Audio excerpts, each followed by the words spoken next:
Just give me 1 second.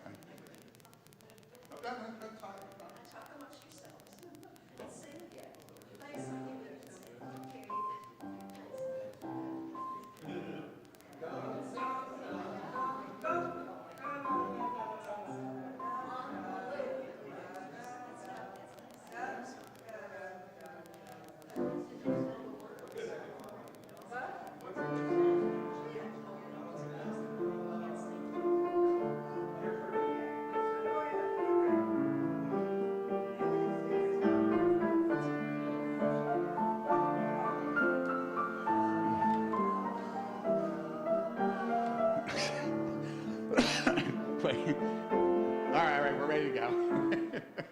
Thank you. Does anybody know what that song is called? No? Nobody knows? That song. No, there's no Shabbos in it. Tumbalalaika. Tumbalalaika. Tumbalalaika.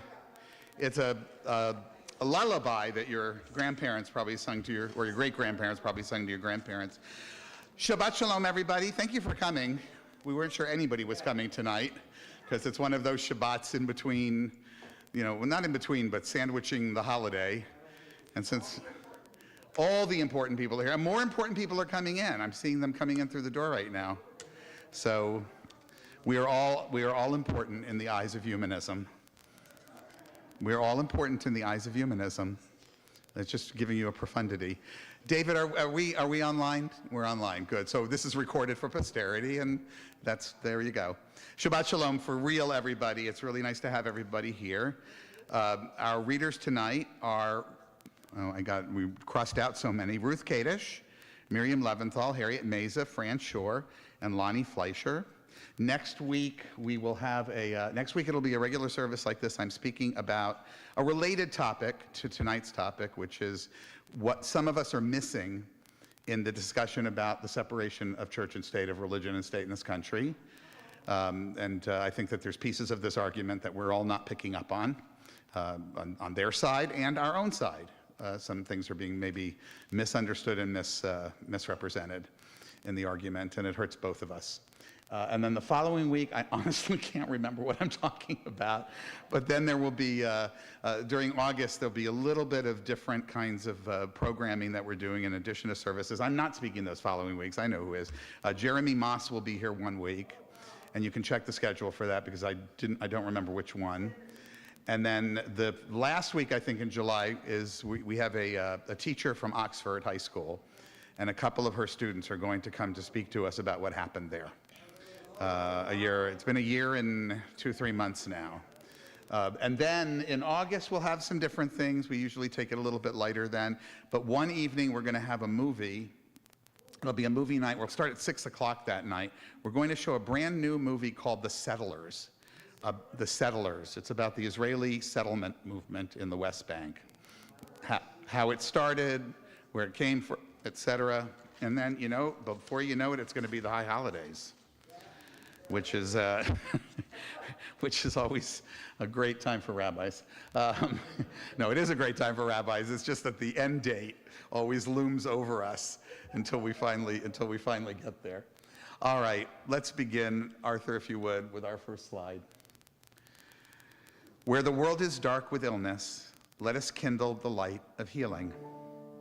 Where the world is bleak with suffering, let us kindle the light of caring. Where the world is dimmed by lies, let us kindle the light of truth. May kindling this flame inspire us to acts of goodness that illumine all the world. May the mitzvah of lighting our Shabbat candles remind us to sanctify life with the power of light. And I'd like to invite Barbara Logan and Fran Shore to light our Shabbat candles.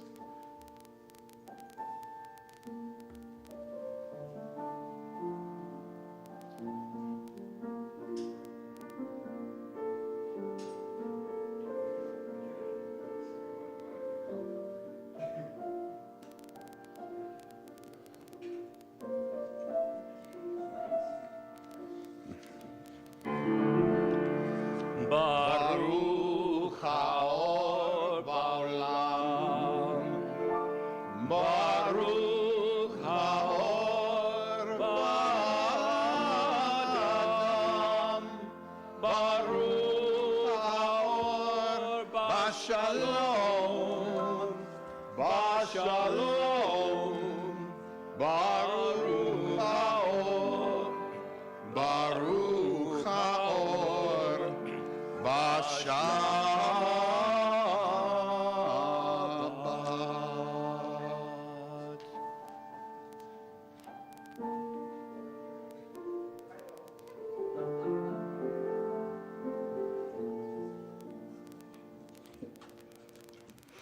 The desire for spirituality, in the sense of a dimension to life extending beyond the rational, a life dense with profound experiences, manifests itself in love, art, and faith.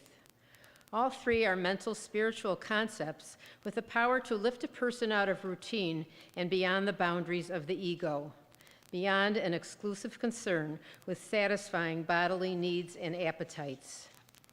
Love for an individual or community, for a people, or all humanity, evokes a feeling of rising to some higher level and spurs us to do things unconnected to any material advantage.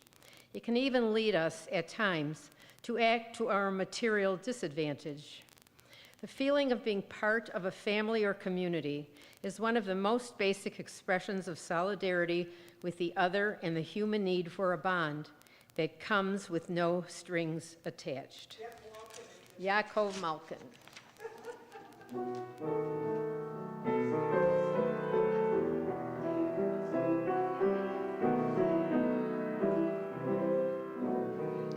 Shalom Aleichem, Ohavei HaShalom, Shomerei Shalom.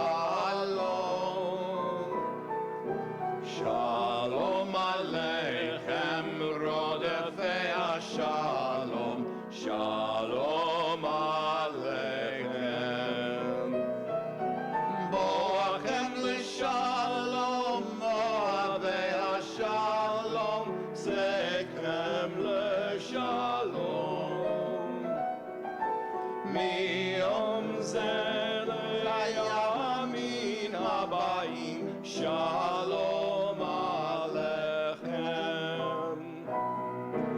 Shalom Aleichem, Ohavei HaShalom, Shomerei Shalom. Shalom Aleichem, Rodefei HaShalom, Shalom Aleichem.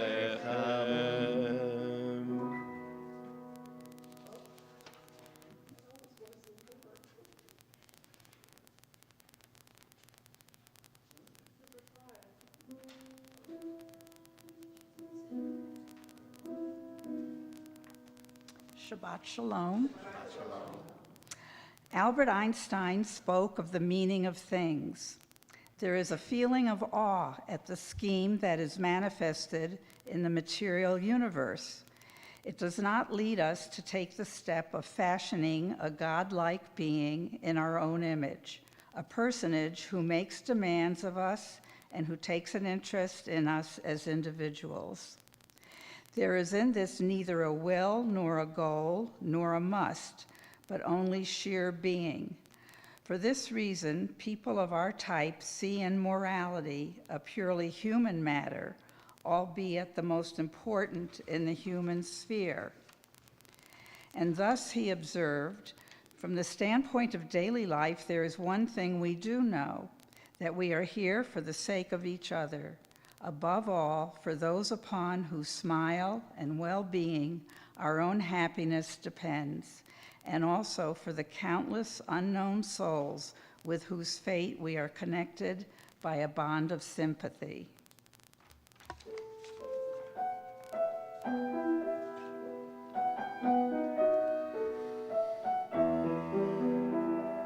Mi haish ehavetz chaim,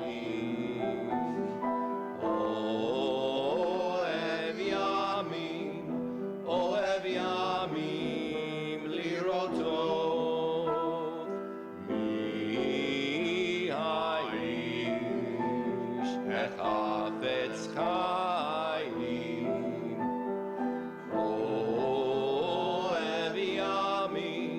ohev yamim lirotov. Nitzor lashon chamera, u'sfatecha midaber mirma. Sur merav aseh tov, bakesh shalom ve'rotehu. Nitzor alon amera, u'sfatecha תפילתך מדבר מרמה, סור מרע ועשה טוב, בקש שלום ורחמו. מי האיש החפץ חיים,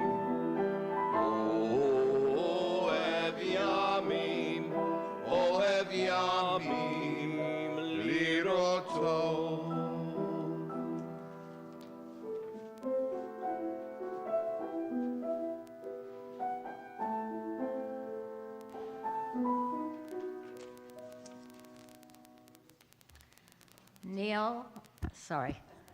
Neil deGrasse Tyson wrote, "We are all connected to each other biologically, to the earth chemically, to the rest of the universe atomically."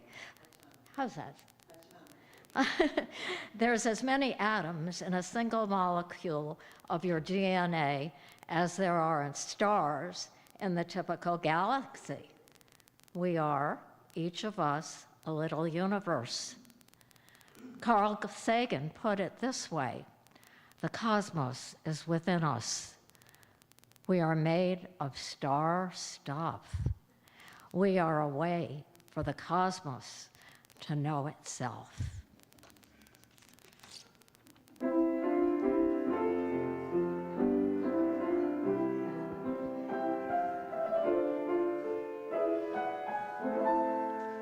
איפה אורי, אורי בי, איפה תקוותי, תקוותי בי, איפה כוחי, כוחי בי, וגם בך, וגם בך, איפה כוחי, כוחי בי, וגם בך, וגם בך.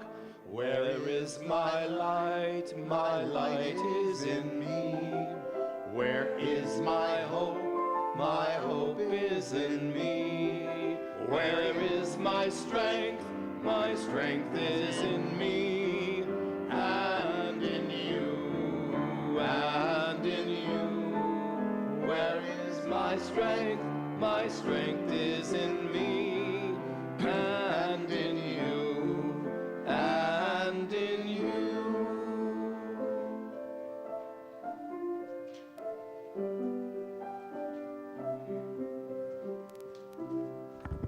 Shabbat Shalom, everyone. The eminent biologist and author Rachel Carson wrote, "Those who dwell as scientists or laymen among the beauties and mysteries of the earth are never alone or weary of life. Whatever the vexations and concerns of their personal lives, their thoughts can find paths that lead to inner contentment and to renewed excitement in living. Those who contemplate the beauty of the earth find reserves of strength that will endure as long as life lasts. There is symbolic as well as actual beauty in the migration of the birds, the ebb and flow of the tides, the folded bud ready for spring. There is something infinitely healing in the repeated refrains of nature, the reassurance that dawn comes after night and spring after winter."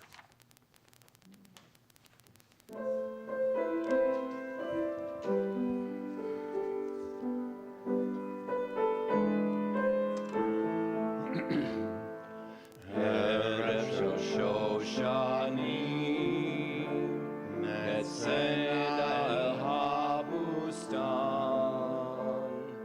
מור בשמים ולבונה, לרגלך מפתן. לילה יורד לאט, ורוח שושן הושבה,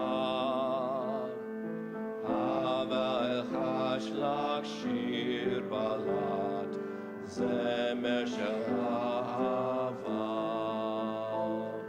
שחר הומה יונה,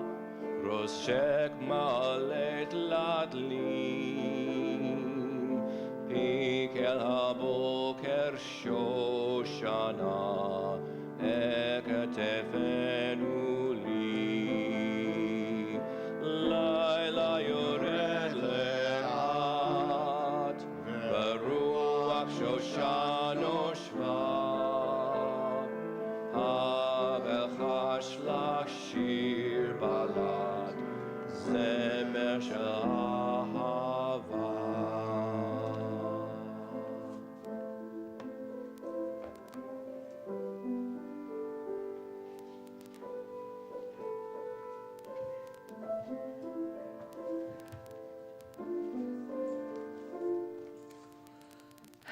Shabbat Shalom. I love seeing you all. I got to look around for a little bit here, okay? Thank you. Peace starts within each one of us. When we have inner peace, we can be at peace with those around us. When our community is in a state of peace, it can share peace with a neighboring community, and so on. When we feel love and kindness toward each other, it not only makes others feel loved and cared for, but it helps us also to develop inner happiness and peace. The problems we face today, violent conflicts, destruction of nature, poverty, hunger, and so on, are human-created problems which can be resolved through human effort, understanding, and the development of a brotherhood and sisterhood. We need to cultivate a universal responsibility for one another and the planet we share. We have a responsibility to look after our planet. It's our only home. The Dalai Lama.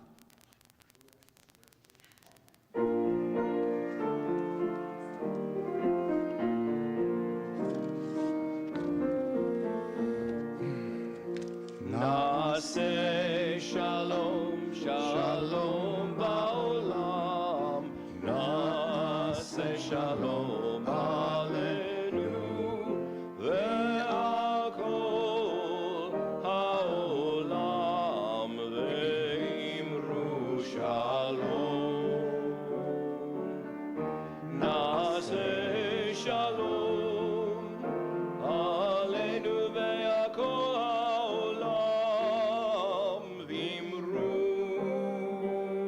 Shalom,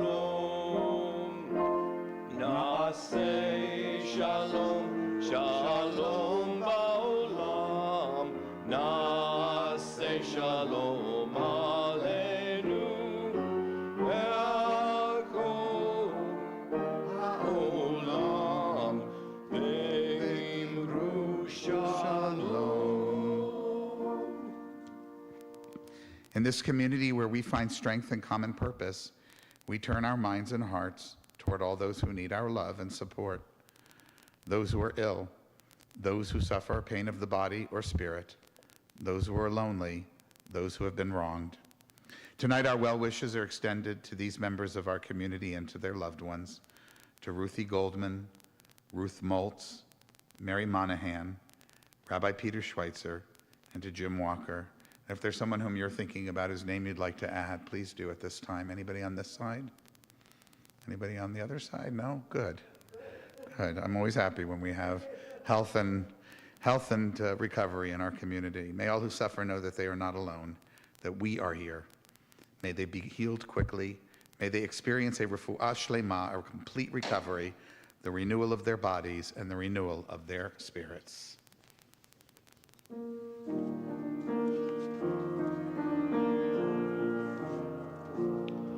Mekom ha'koach betochenu,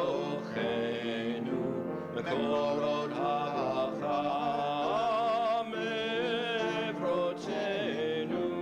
May the source of strength that dwells so deep within us help us find the courage to make our lives a blessing, and let us say Shalom. Mekom ha'koach betochenu, mekorot ha'bracha mevrotenu. May the those in need of healing, no refuah shlema, the renewal of body, the renewal of spirit, and let us say, Shalom.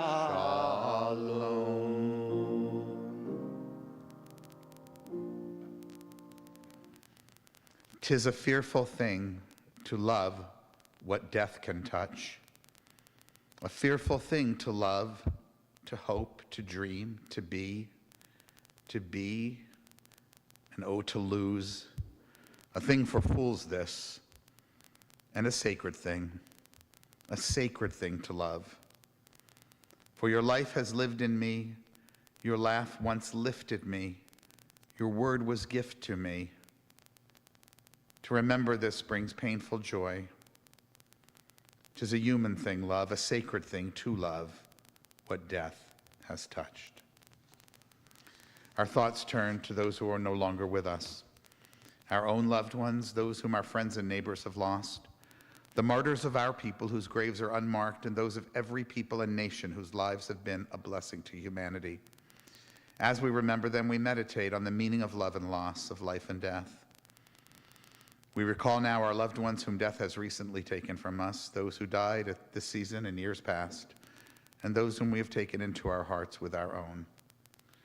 Tonight, we observe the yahrzeits of these members of our community and their loved ones, of Judith Dessenberg, Clara Gardone, Sylvia Gottesman Creed, Sidney Hillenberg, Merrill Miller, Gerald Rose, Jack Ross, David Sacker, Jeffrey Siegel, Norman Tepley, Myrtle Weiner, and Levi Wolberg.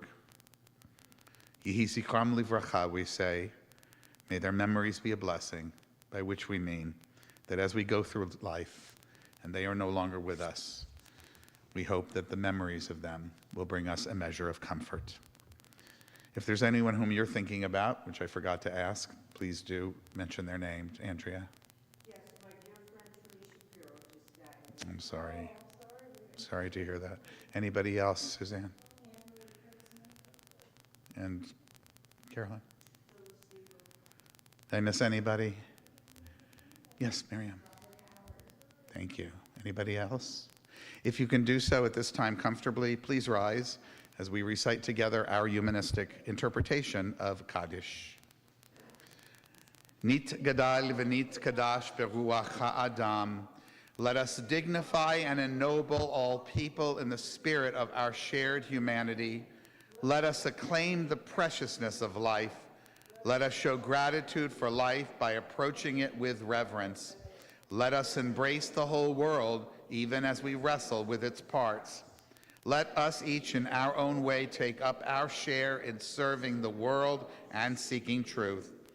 May our commitment to life help us to strengthen healing of spirit and peace of mind. May justice and peace permeate and comfort the house of Israel and all those who dwell on earth. And let us say, Ken Yehi, may it be so. Please be seated. I noticed as I was singing, my voice was going in and out, so forgive me if I'm a little bit hoarse. So, this is kind of timely, our talk tonight, because if there is some value that is assumed to be a bedrock of American values, it is freedom of expression. Unlike what I'm going to be speaking about next week, religion and state, this one's not at all unclear. There's no fuzziness around this. And that includes the freedom to publish and distribute books, even controversial books. And yet we're all aware of all these new attitudes and these new movements in our country that are inching us ever more closely toward absolute bans on certain books. And we had that at a time in America, and movies too. Some of it is in public schools, which are, of course, not completely protected by freedom of expression, because there are certainly some things that are not appropriate in school libraries. Some of it in public libraries. I'm sure you all heard about the one in the western part of our state that closed down entirely because of one very innocuous LGBTQ book. That was really the root of it. An inexcusable violation of our values, and in most cases, by the way, of our laws.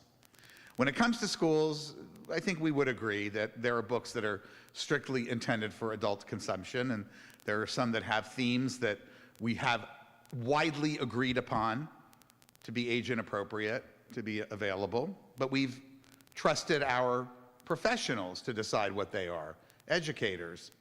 Erotica, for example, I think we can pretty much all agree that most erotica, the 50 Shades of Grey, we don't want that in Little Sally's, junior high library. That's okay.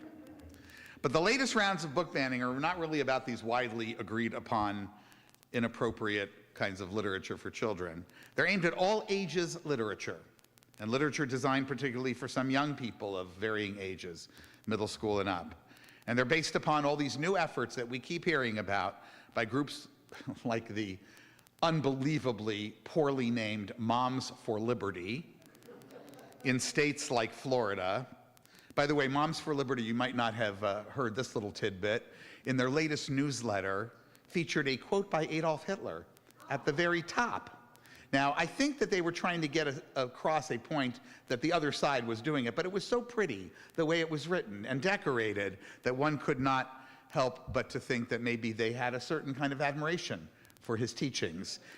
They're the group, by the way, too, that declares, they have it on their T-shirts, the government does not co-parent with me, things of that type, even as they sponsor laws to prevent parents in several states from making their own decisions about their children's medical care. But I digress, so I'll return. Recently, in a report in Edweek, and this was an article that Fran Shore sent me, it kind of got me thinking about doing this talk tonight, I found this report. The Duval County School District in Florida removed a book about Afro-Puerto Rican baseball legend Roberto Clemente from library shelves for review. It is not only a tragedy for Pittsburgh, it's a national tragedy. But I understand why Pittsburghers would be particularly upset by this. The removal of this book, Roberto Clemente, Pride of the Pittsburgh Pirates, made national news and was among more than 1 million titles, the district said, that it is currently reviewing to adhere to Florida's laws restricting lessons about race and racism, gender and sexual identity, and requiring school librarians to review books and remove inappropriate content. And understand, this doesn't mean that the librarians are free to use their own criteria, because the criteria have been set rather murkily by the state. Another book about Hank Aaron was also banned. Republican Governor Ron DeSantis and Manny Diaz, the state education commissioner, have said that the school districts they're overreacting with all of this. But as has been pointed out by PEN America being one of the many international branches of the PEN organization for free speech, particularly when it comes to literature, books have been banned in school and public libraries in at least 32 states, all of which are under a certain party's management, and which have received a message locally or statewide or nationwide from national groups like Moms for Liberty and the politicians that books they disapprove of are in their sights. 32 of these states have specifically enacted laws like Florida's Stop Woke Act. That's its actual official name. I know the woke part stands for something, but I don't care. They have specifically racialized guidelines in that case that, in Florida's example anyway, ban teachers from teaching lessons or holding class discussions that would make students feel guilt or anguish for past actions committed by members of their race. We wouldn't want anybody to know that, white people enslaved black people. This is why books about Aaron and Clemente and even Rosa Parks, whose story was expunged from a recent social studies book, have all come under consideration or actual bans. As Deborah Caldwell Stone, director of the American Library Association's Office for Intellectual Freedom, has said, it's disingenuous to say that the state's not responsible when they've created laws and regulations that have established an environment of fear of civil liability, loss of jobs, loss of teaching licenses if a line is crossed. So whether or not they are hewing to the law as DeSantis says he intended it to be, and these other governors and legislatures, they have created an environment. And this is the environment that we're responding to now. Here's another example, one of thousands. This one came from the United Kingdom's Daily Mail. And I chose this report because if you know the Daily Mail, it's not a liberal journal of any kind. This is their right-wing paper. Katie Rinderly, a fifth grade teacher from Cobb County in the state of Georgia, was recently forced on administrative leave while the school district investigates whether she has violated the state's new divisive concepts law. She bought the book My Shadow is Purple at a book fair at Due West Elementary, which she read to her students at the school in March, followed by a class discussion about inclusion and acceptance. Written and illustrated by Australian author Scott Stewart, the story centers around a non-binary girl who doesn't identify with being a boy or girl.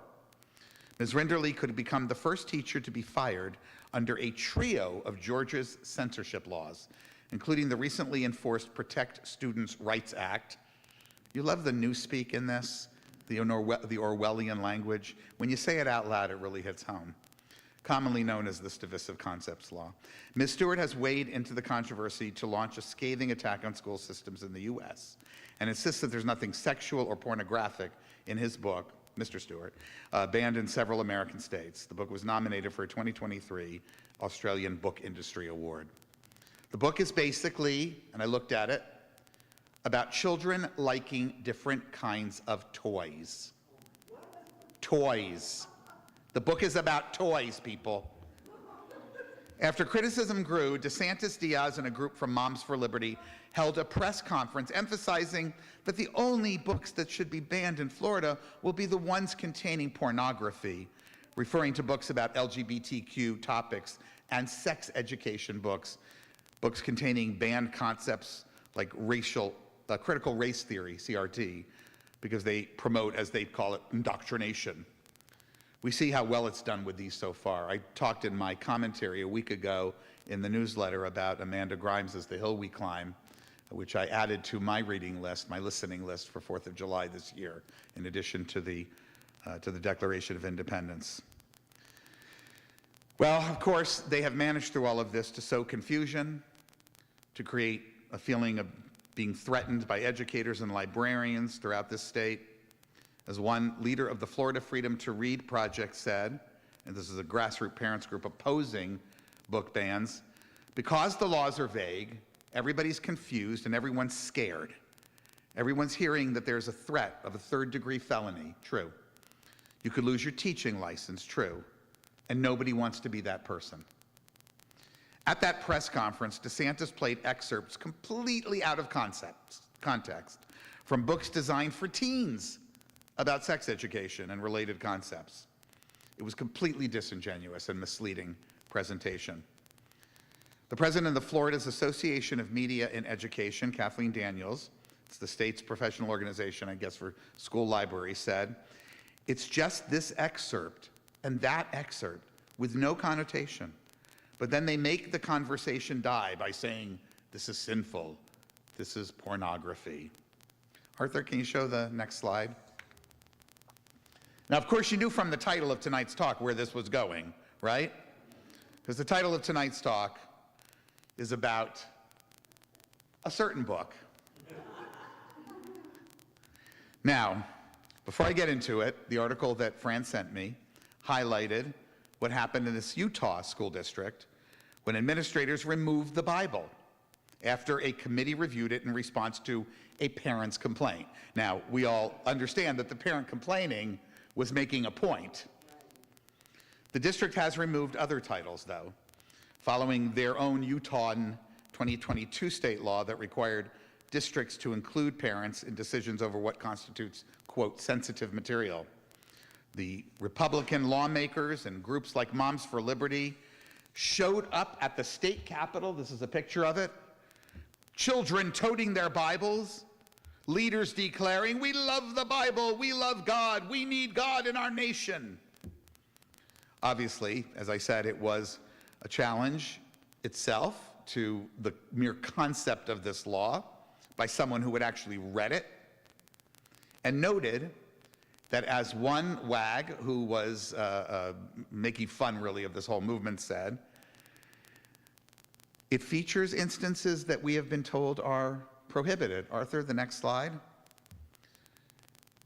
Of incest, prostitution, murder, and rape. Was he making this up? Is it true? Yeah, it's true. And tonight, in the time I've got left, I'm going to share a few of these with you. Why? Well, before this challenge to the Bible, many Utah parents said they had no idea that any ban was in effect. So publicizing this is obviously important. But more to the point, I believe it underlines the strong connections between this movement and Christian nationalism, as we've discussed here before. Underlying the speciousness of their claims that they are just opposed to things that are pornographic or hurting people's feelings, when I would remind us that the Bible could be considered extraordinarily pornographic. Certainly is a depiction of all the things they say they're protecting their children from: the incest, the prostitution, the murder, and the rape. Let's go to the slides. Now, this is based upon my storytelling here. It's all from the Bible, based upon a work by someone named Brendan Powell-Smith. Brendan Powell-Smith has since, writing this, come out as trans, and I think uses they, them as their pronouns. But this is a book that some have used it actually in Bible education for children, which is weird. But you have to really excerpt it in order to do that, which is what I think the publishers did to make themselves a little bit of money.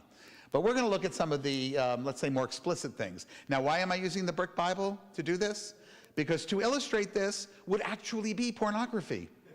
And in some cases, maybe child pornography. So Lego seemed to be the way to go to protect Jeff anyway. So let's take a look at the first story. We're going to look at 4 or 5 stories tonight. So you all know the story of Noah and the ark. By the way, the Noah story, do not teach this to children. This is a horrible story. And I've told this story before. I'm going to just go on a little journey here for a moment. I've told this before. Some of you don't remember it or never heard it. When I used to work at that JCC in Miami, one of my early responsibilities was to go to the preschoolers and to do little activities with them for 20 minutes. And I'd go to a different class every day, and that would take up a nice 45 minutes of my time. It was lovely to be with them. One day I was running late, but it was in fall. And that was when I always knew that the Torah portion would be easy, right? You're going to do the creation story, or you're going to do Noah's Ark. And it was Noah's Ark that week.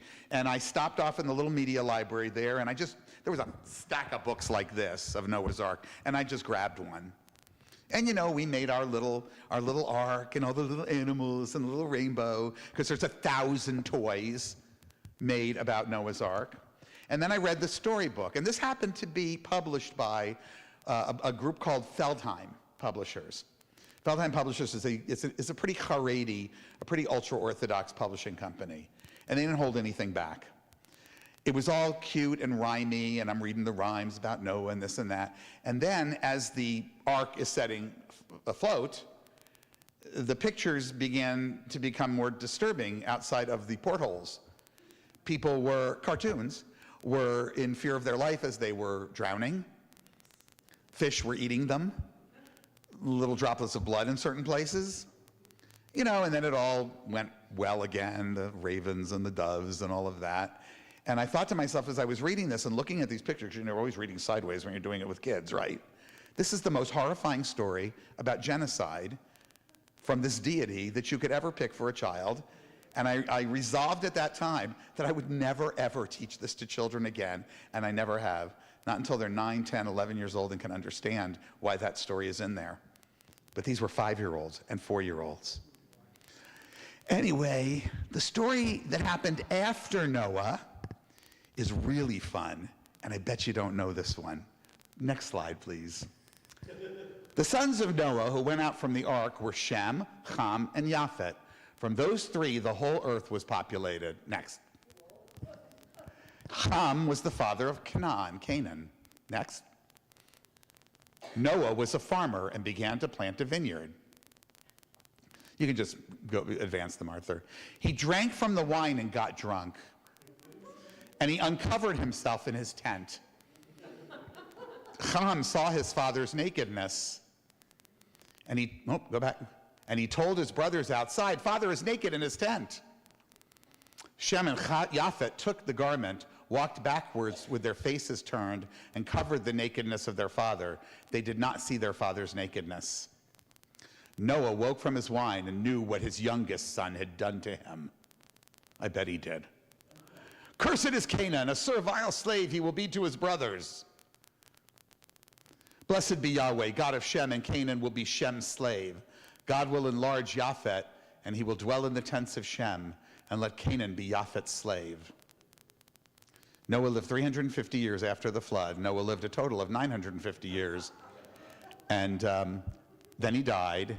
And I guarantee you, he never forgot that his son uncovered his nakedness, which, if you didn't pick up on it yet, is a euphemism for never mind. Next story, please. These get worse. Now, don't advance this quite yet. You know the character, I hope, maybe, of Lot. So Lot is the nephew of Abraham.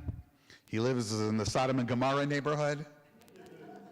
After Abraham is visited by a couple of angels, angels, it's never entirely clear, representatives of Yahweh, he sends them off to Lot for hospitality.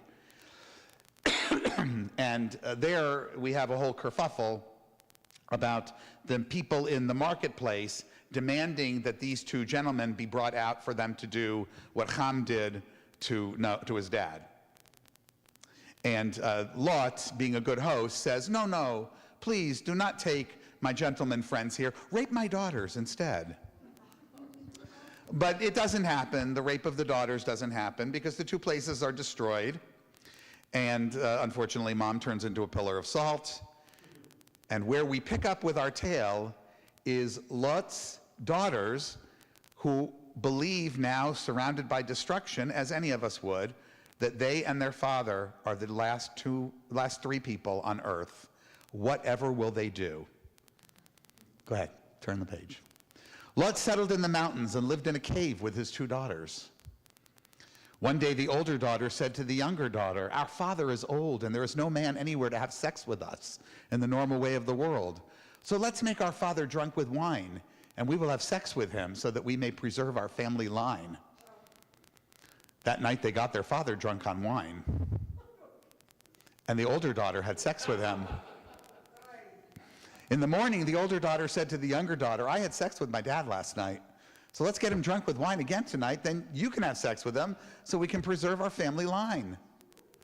They made their father drunk with wine again that night, and the younger daughter had sex with him. In this way, both of Lot's daughters became pregnant by their father. The older daughter gave birth to a son and named him Moab, and he is the ancestors of the Moabites today. The younger daughter gave birth to a son and named him Ben-Ami, and he is the ancestor of the Ammonites today. The end. Now, if you made, and I looked this up, if you made an adult movie today and depicted the characters as father and son or father and daughter, that would be considered illegal everywhere. You have to portray them as step-parents. It's a little thing in the law where we know pornography is everywhere, but that's a little thing in the law that even the pornographic studios are careful to obey, believe it or not. But not the Bible! Not the Bible! In the Bible, we have all the daughter-daddy bleeping that you could possibly want. What were we on? We had rape already. We had homosexual rape. More rape to come. We have now had incest, really like wholehearted incest. You can't interpret anything out of this. And now, what's our next story? More rape. The rape of Dinah. Dinah was one of Jacob's only daughter. Please advance the slide. Dinah, the daughter of Jacob through Leah, went out to meet the young women of the area. Shechem, the son of Hamor the Hivite, the prince of the land, saw her. So she's out trying to make some friends, and the prince of Shechem, the big city nearby, lays eyes upon her. Next, he seized her, forced himself on her, and raped her. He became deeply attached to her, however. He loved the young woman and tried to console her. Shechem spoke to his father Hamor, saying, get me this young woman as a wife. Jacob heard that Shechem had defiled his daughter Dinah, but his sons were in the field with his livestock, so Jacob kept silent until they returned. Hamor, the father of Shechem, went to Jacob to talk to him. When they heard of this, Jacob's sons came in from the field. They were very angry because Shechem had done a disgrace against Israel in lying with Jacob's daughters, something which ought not to be done. Hamor talked with them, saying, the soul of my son Shechem longs for your daughter. Please give her to him as a wife. Intermarry with us. Give your daughters to us and take our daughters for yourselves. You'll dwell with us and the land will be open to you. Live and trade in it and acquire possessions of it. Notice how they just kind of wiped the whole rape thing away, right? Shechem said to, go on. Oh, I'm sorry, this was the next one. Shechem said to her father and to her brothers, let me find favor in your eyes. Whatever you require of me, I will give. Set the bride price as high as you please, and I will give you whatever you ask. Just give me the girl as my wife. The sons of Jacob answered Shechem and Hamor, his father, we cannot do this. To give our sister to someone who is uncircumcised would be a disgrace to us. On only one condition will we consent. If you will become like us and have every one of your males circumcised, only then will we give our daughters to you, and we will take your daughters to us, and we will dwell with you and become one nation. But if you will not listen to us and become circumcised, then we will take our sister and we will go. Their words pleased Hamor and his son Shechem.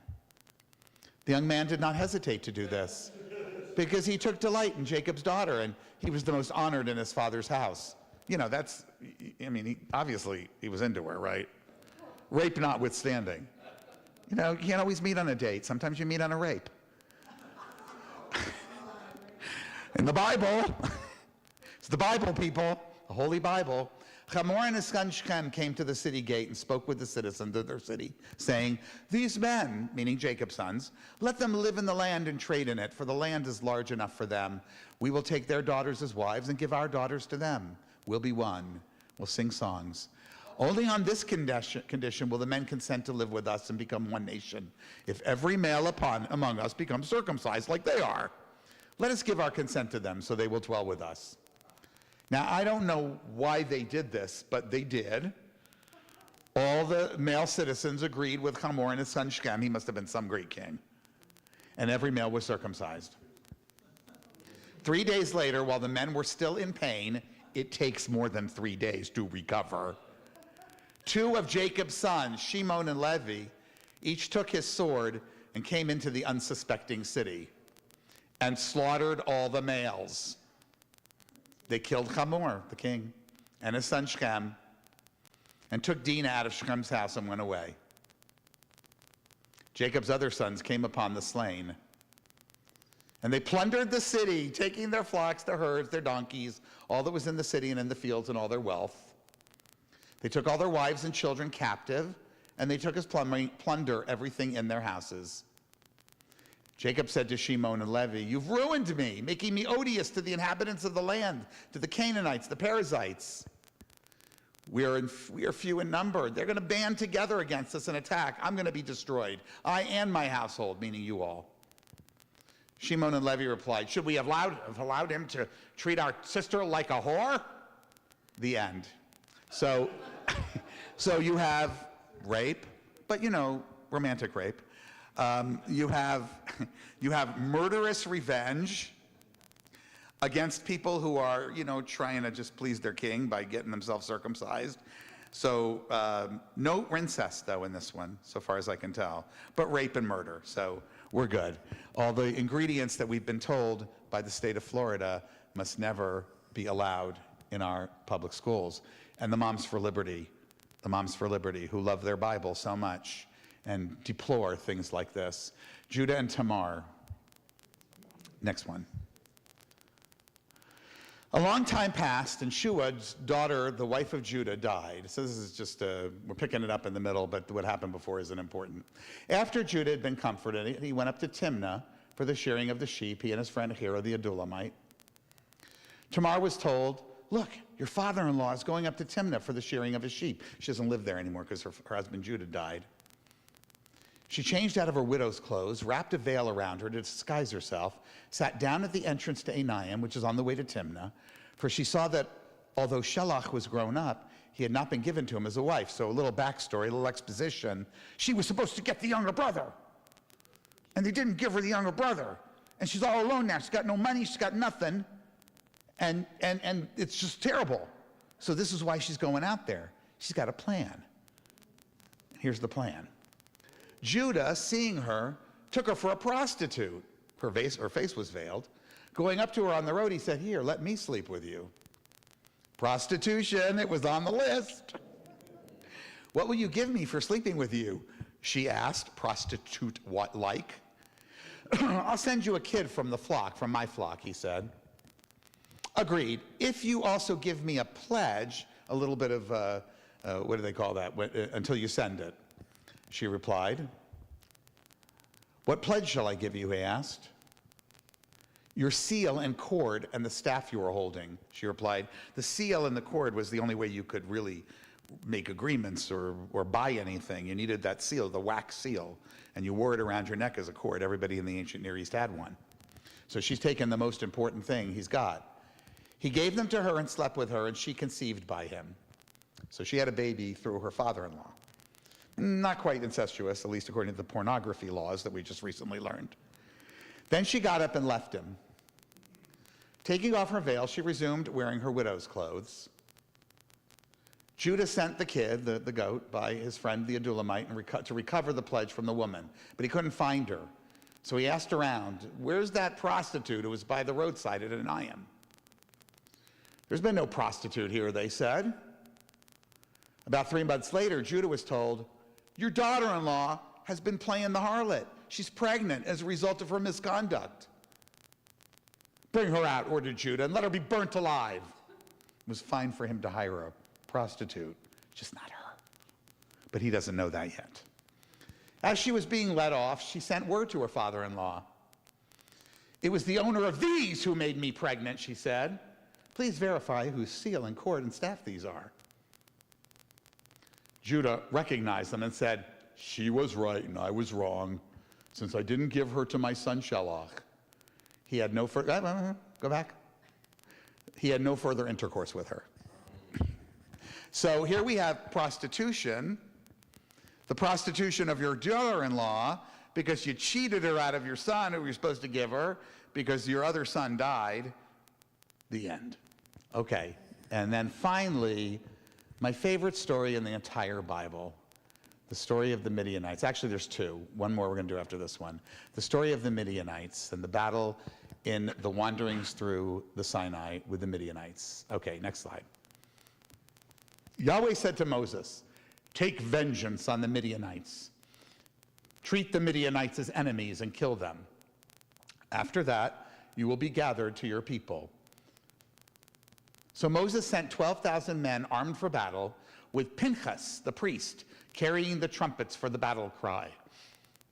They attacked the Midianites as Yahweh had ordered them. And the Israelites killed every one of their males. Among those killed were the 5 kings of Midian, Evi, Rechem, Zur, Hor, and Reva. They also put Bilam, son of Beor, to the sword. The Israelites took the Midianite women and children, so they only killed the adult males, I should mention. So they took the Midianite women and children as captives. They took their cattle, their flocks, and all their wealth. Then they burned down all the cities in which the Midianites had lived. They brought the captive spoils and plunder back to Moses at their camp. And just so you understand what's going on here, they killed all the soldiers. It was a war. And they took back all the women, the moms, the virgins, etc. Little boys, little girls. Next slide. Moses was furious at army commanders who returned from the battle. "Why have you spared the lives of all the women?" Moses asked. All the women. You were supposed to kill all the male children and kill all the women who have had sex with a man. Let me translate that to you.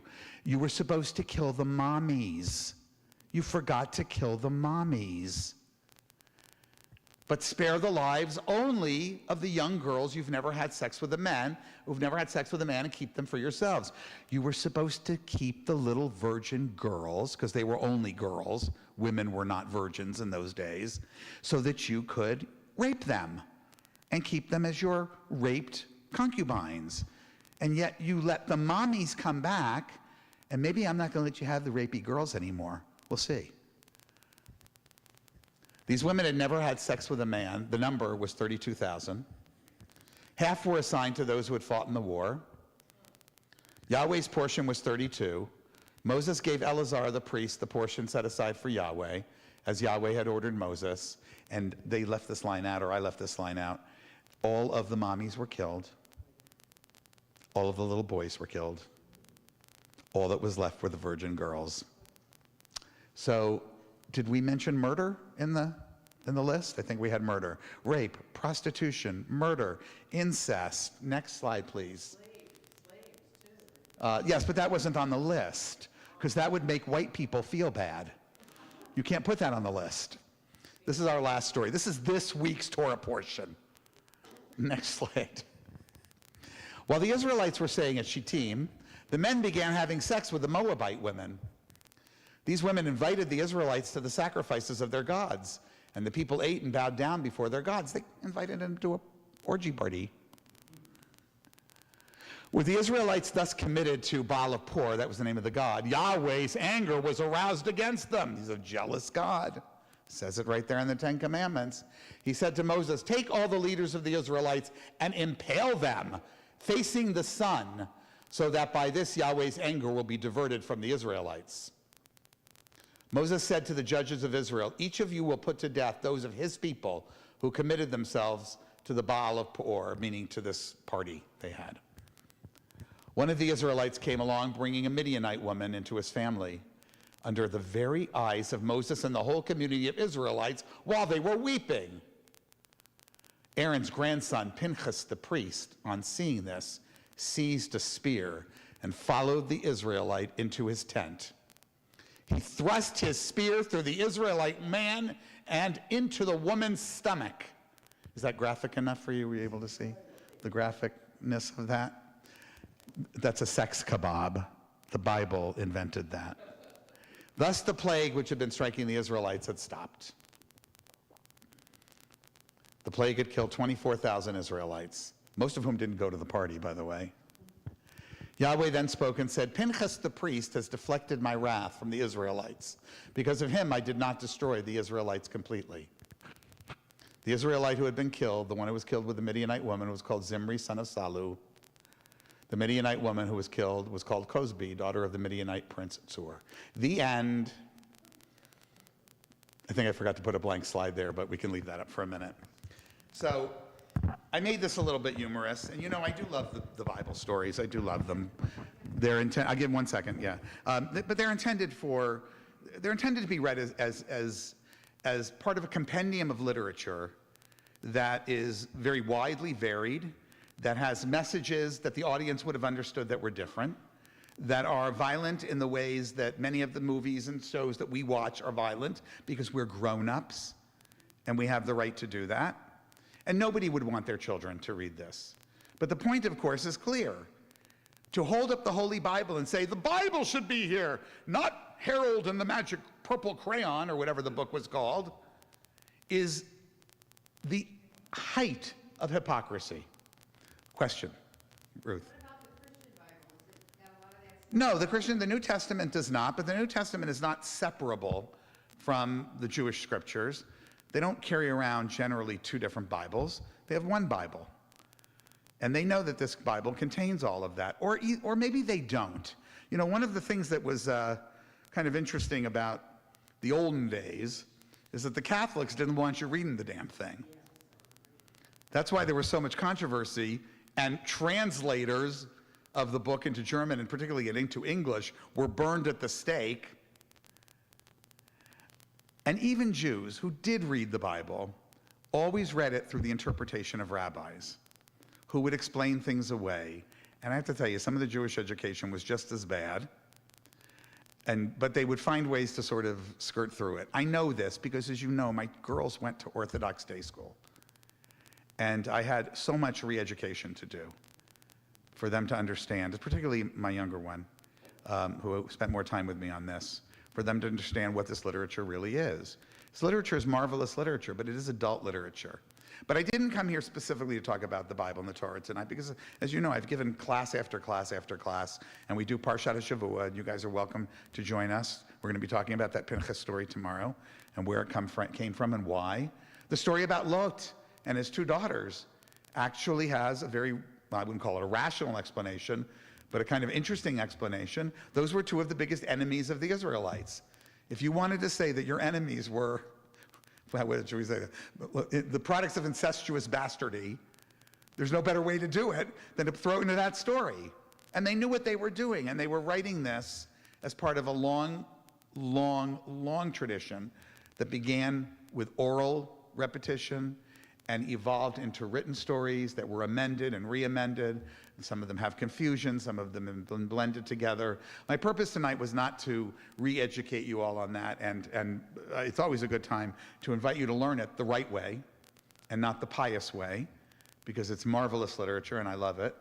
But it's not for children, and to have children marching around with the Holy Bible declaring that this is what we must have in schools, more of the Bible and less of the purple shadow and the stories about sex education that might actually keep our children from getting pregnant and having to seek, in many places now, illegal and dangerous abortions. It really uncovers the entire intent of these Christian nationalists. Next week, we're going to take a look at the separation of church and state from a different angle, as I mentioned. We're going to look at why it's so confusing and why we have such different ideas about it.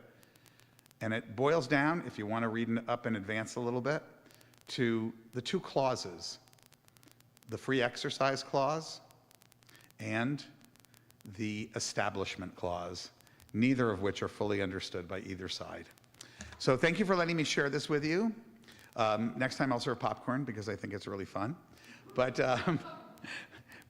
we'll now, oh, look where we left it with her little brick blood dripping out of her little brick Lego body. Let's think about peace in a variety of languages. What a perfect segue. I don't know how. I don't know why I picked this song. It just gave me comfort after all that.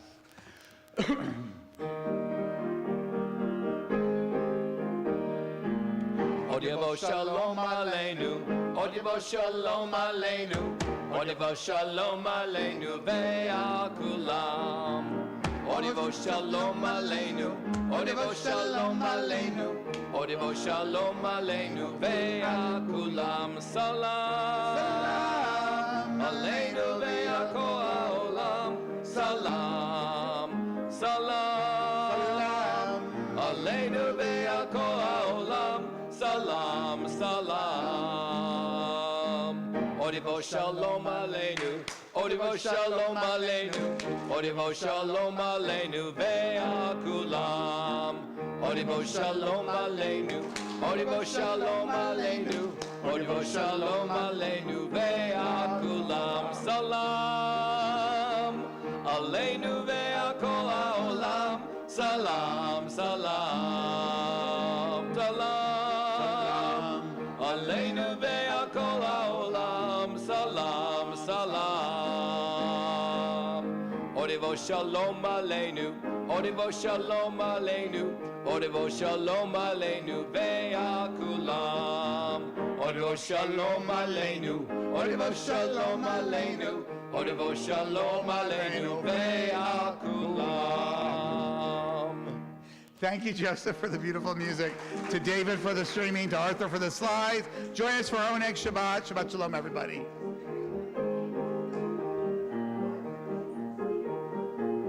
The AC is not working.